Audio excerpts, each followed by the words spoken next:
हुक्म हुआ तमाम मर्दों को एक जगह इकट्ठा किया जाए। फौजी शहर के कोने कोने में फैल गए। माँओं की गोद से दूध पीते बच्चे छीन लिए गए। बसों पर सवार शहर छोड़कर जाने वाले मर्दों और लड़कों को ज़बरदस्ती नीचे उतार लिया गया। लाठी हाँकते खांसते बुजुर्गों को भी ना छोड़ा गया। सब मर्दों को इकट्ठा करके शहर से बाहर एक मैदान की जानिब हाँका जाने लगा। हजारों की तादाद में लोग थे। औरतें चिल्ला रही थी, गिड़गिड़ा रही थी। इधर इलानात हो रहे थे, घबराएं नहीं, किसी को कुछ नहीं कहा जाएगा। जो शहर से बाहर जाना चाहेगा उसे बाहिफाजत जाने दिया जाएगा। ज़ारो कतार रोती ख़वातीन अक़वाम मुत्तहिदा के इन फ़ौजियों की तरफ इल्तजाइया नज़रों से देख रही थीं, जिनकी जानिब से दावा किया गया था कि शहर महफूज हाथों में है, लेकिन वो सब तमाशाई बने खड़े थे। शहर से बाहर एक वसीओ अरीज़ मैदान में हर तरफ इंसानों के सर नज़र आते थे। घुटनों के बल सर झुकाए, ज़मीन पर हाथ टिकाए इंसान जो इस वक्त भेड़ों का बहुत बड़ा रेवड़ मालूम होते थे।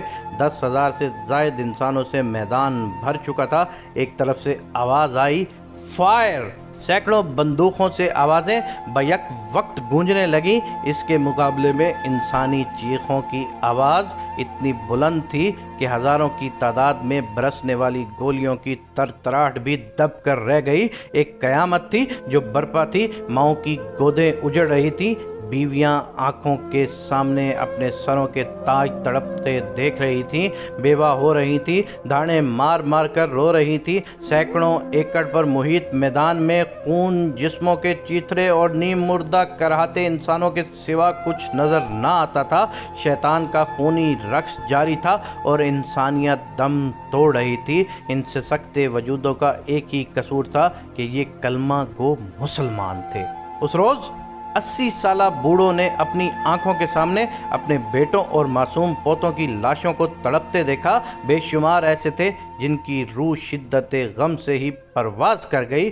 शैतान का ये खूनी रक्स थमा तो हज़ारों लाशों को ठिकाने लगाने के लिए मशीनें मंगवाई गईं।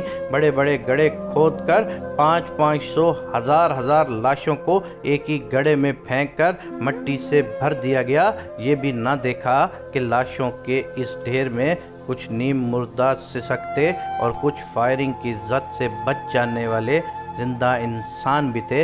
लाशें इतनी थी कि मशीनें कम पड़ गईं। बेशुमार लाशों को यूं ही खुला छोड़ दिया गया और फिर रुख किया गया गम से निढाल इन मुसलमान औरतों की जानिब जो मैदान के चार जानिब एक दूसरे के कदमों से लिपटी रो रही थीं। इंसानियत का वो नंगा रक्स शुरू हुआ कि दरिंदे भी देख लेते तो शर्म से पानी पानी हो जाते। शिद्दत गम से बेहोश हो जाने वाली औरतों का भी रेप किया गया। खून और जिन्स की भूख मिटाने के बाद भी चैन ना आया। अगले कई हफ्तों तक पूरे शहर पर मौत का पहरा तारी रहा। ढूंढ ढूंढ कर अक़वाम मुत्तहिदा के पनाहगज़ीन कैंपों से भी निकाल कर हज़ारों लोगों को गोलियों से भून दिया गया। महज 2 दिन में 50,000 निहत्ते मुसलमान जिंदा वजूद से मुर्दा लाश बना दिए गए। ये तारीख़ की बदतरीन नस्ल कशी थी। जुल्म व बर्बरियत की ये कहानी सैकड़ों हज़ारों साल पुरानी नहीं, ना ही इसका ताल्लुक वैशी कबाइल या दौरे जाहिलियत से है। ये 1995 की बात है, जब दुनिया अपने आप को खुद साख्ता महज़्ज़ब मकाम पर फायज किए बैठी थी। ये मकाम कोई पसमानदा अफ्रीकी मुल्क का नहीं, बल्कि यूरोप का जदीद कस्बा सरब्रेन का था। ये वाक़या अक़वाम मुत्तहिदा की नाम नहाद अमन फोर्सेस के ऐन सामने, बल्कि उनकी पुष्पनाई में पेश आया। अगर आप समझते हैं कि ये मुबालगा आराई है तो एक बार सरब्रियान का वाक़ये पर अक़वाम मुत्तहिदा के साबिक़ सेक्रेटरी जनरल कोफ़ी अन्नान का बयान पढ़ लीजिए, जिसने कहा था कि ये कत्लेआम अक़वाम मुत्तहिदा के चेहरे पर बदनुमा दाग की तरह हमेशा रहेगा। 90 की दिहाई में यूगोस्लाविया टूटने के बाद बोस्निया के मुसलमानों ने रेफरेंडम के ज़रिए से अपने अलग वतन के क़याम का ऐलान किया। बोस्निया हर्ज़गोविना के नाम से कायम इस रियासत में मुसलमान अक्सरियत में थे, जो तुर्कों के दौरे उस्मानी में मुसलमान हुए थे और सदियों से यहाँ आबाद थे। लेकिन यहाँ मुकीम सर्ब अलग रियासत से खुश न थे। उन्होंने सर्बिया की फ़ौज की मदद से बगावत की। इस दौरान में बोस्निया के शहर सरब्रियांका के इर्द गिर्द सर्ब अफवाज ने मुहासरा कर लिया। ये मुहासरा कई साल तक जारी रहा। अक़वाम मुत्तहिदा की अमन अफवाज की तैनाती के साथ ही बाकायदा ऐलान किया गया कि अब ये इलाका महफूज है, लेकिन ये ऐलान महज एक झांसा साबित हुआ।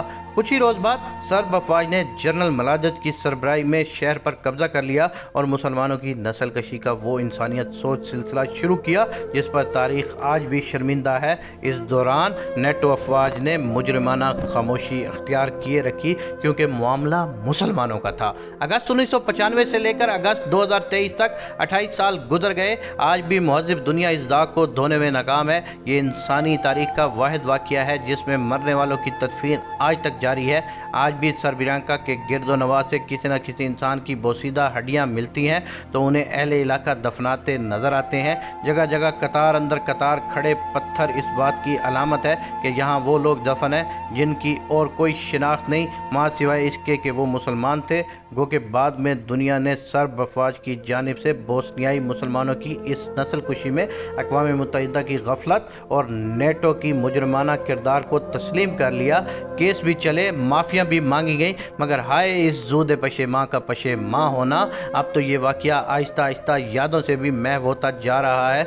दुनिया को जंग अजीम, सर्द जंग और यहूदियों पर हिटलर के जराइम तो याद है, लेकिन मुसलमानों का कत्ले आम याद नहीं। गैरों से क्या हम गिला करें, हम में से कितनों को मालूम है कि ऐसा कोई वाक़या हुआ भी था। 50,000 मर्दों और बच्चों का कत्ल इतनी आसानी से भुला दिया जाए, ये वो खून आलूद तारीख़ है जिसे हमें बार बार दुनिया को दिखाना होगा। जिस तरह 9/11 और दीगर वाक़यात को एक गर्दान बनाकर रटाया जाता है, बाइना हमें भी याद दिलाते रहना होगा। नाम निहाद मुहज़्ज़ब मुआशरों को उनका असल चेहरा दिखाते रहना होगा। अपने दोस्तों को रोज़ाना फूल ज़रूर भेजें, मगर खुदारा ऐसी तहरीरें ज़रूर भेजें जिससे हमारे ईमान और अमल में इजाफ़ा होता हो। इस वाक़े में हमारे लिए एक और बहुत बड़ा सबक ये भी है कि कभी अपने तहफ़्फ़ुज़ के लिए अग़यार पर भरोसा ना करो और अपनी जंगें अपने ही ज़ोर बाजू से लड़ी जाती हैं।